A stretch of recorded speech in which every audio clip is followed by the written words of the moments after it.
I'm Greg Jamian, and welcome to Home Health Care Corner. As more people receive their medical services and care at home, there are many questions that pop up that sometimes require quick answers.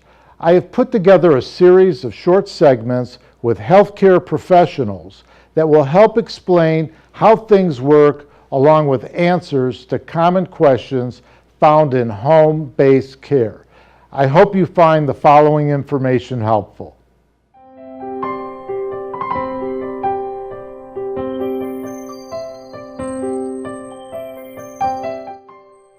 Hi, my name is Janet. I'm a registered nurse for AmeriStaff Home Health Services, and I'm here today with Erin, and we're going to talk a little bit about low sodium diet. She had some questions, and so we thought we'd talk about it today, enlighten you and answer some questions. Hi, Erin. Hi, Janet. So I was recently diagnosed with hypothyroidism, and the one thing my doctor told me was to pay attention to my sodium intake on a daily basis. So my question is, how much sodium should I have per day? Well, we all need sodium. As you know, our body's made up of salt water, so we need some sodium. American Heart Association is recommending 500 milligrams is the basic minimum amount that you need. The maximum amount they're saying nowadays is 1,500 milligrams of sodium. It used to be 2,000 milligrams, but they've even lowered that to say 1,500 milligrams of sodium. Okay. I noticed on some of the foods I have in my home that there'll be things, on the labels such as MSG. Are there other names for sodium? Yeah, MSG is one that's monosodium gluconate, and that's a big one that you see on labels. Also, disodium phosphate is another name for sodium. And sometimes like baking soda can have sodium in it, so you got to watch all those areas of sodium. Okay. And is there anything I can do additionally to reduce my intake, things I could watch out for, or? The biggest thing is to be a label reader. Okay. So when you go through your cupboards, if you can check out all the labels on your canned goods, because canned food has a high sodium content.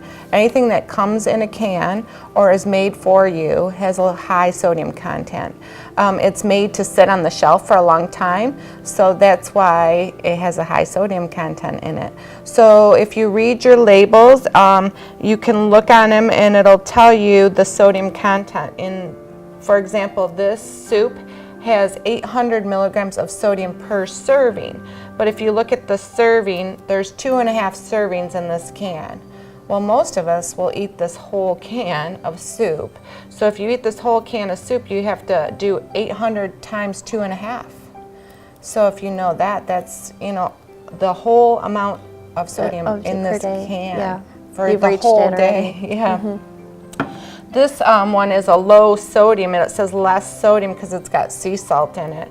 And this has only 480 milligrams, but you still have to do 2.5 times if you eat this whole can of sodium.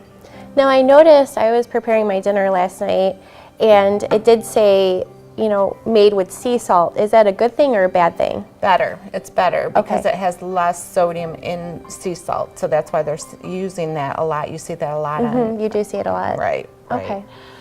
So read your labels. The best thing you can do is eat fresh or frozen vegetables.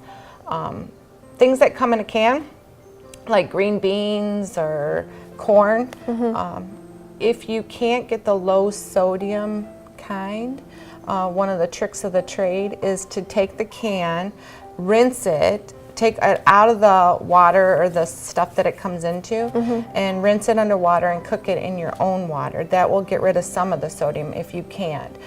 Like a lot of our elderly people, they can't get out to the store very often, so that's why they buy the stuff that comes in the can. It's hard to keep all that stuff in the fresh. Some of it, I would say try and get the frozen. You can keep it in your freezer for a while, but even that goes bad. So that's why they go out and buy the stuff in the can. So that's one of the tricks of the trade. And it's interesting that you say with the frozen, because I would have, thought that the can was better than the frozen, but it's actually the opposite. Correct. Okay. Correct. Another way to limit your sodium intake is to use different spices, like garlic to season your meats or your vegetables. Mrs. Dash is a good alternative because it doesn't use the sodium, it uses herbs and other things that are ground up. Lemon juice adds that's a a lot good of one. flavor to things.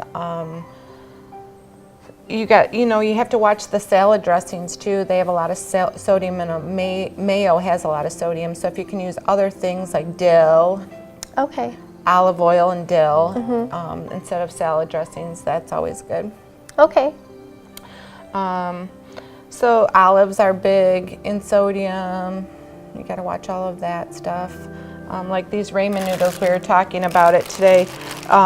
This ramen noodles have 910 milligrams of sodium, and there's two servings in this package. Well, most people eat this whole package, so that's 1,800 milligrams of sodium.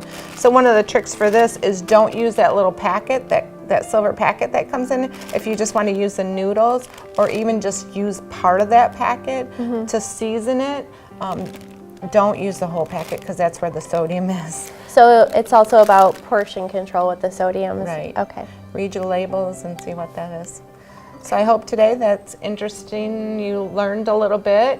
If you have any further questions, you can call us at AmeriStaff, 248-288-2270, and we can answer any of those questions.